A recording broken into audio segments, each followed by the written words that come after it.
Hello and welcome to day 7, to tip number 7 of my 21-day confidence tips.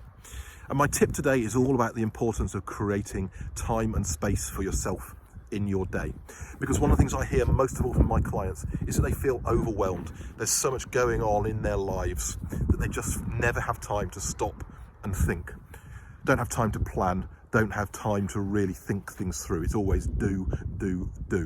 Now, I don't know if this was the same for you, but I always used to find in my life that I felt guilty if I took time out. Even if I was working at home, to go out for a run or a walk with the dogs like I'm doing now, I would just feel guilty about it. I would feel like I was somehow skiving, or that people would think I just needed to be available, I needed to be looking at that email. But one of the things I realised was this. Because I wasn't creating time and space for myself, I was always doing and never putting enough time into thinking and planning and making things happen. And that is so vital. So I suggest to you that you have to create this time and space in your life, in your day. And there are 2 things that you can do. And the first one of these is, again, it's about the language you use.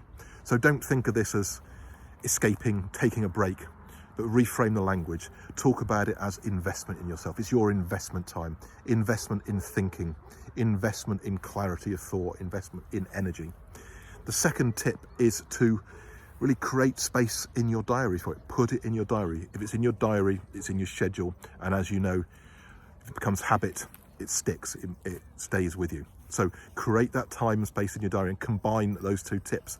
Put in your diary that time as investment time, investment in yourself, investment in your well-being.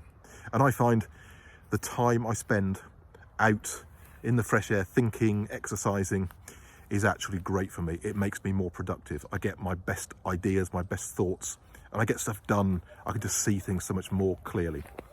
And I think part of the challenge is we live in a culture, we've grown up in a culture very much about long hours, particularly if you're in the US. And people even use phrases like put the time in, put the hours in. And yes, of course, that is true to an extent, but it's not about the hours you put in. It's not about the inputs, it's about the outputs. What really matters is productive time. And as many of you know, in the UK, we have a big issue with productivity. So it's not all about working harder, it's about working smarter. So make time for yourself, see it as investment, put it in your diary, mark it in there, investment time. Hope you've enjoyed this video. Now I'm off. I'm going to turn my phone off and I'm going to walk my dogs.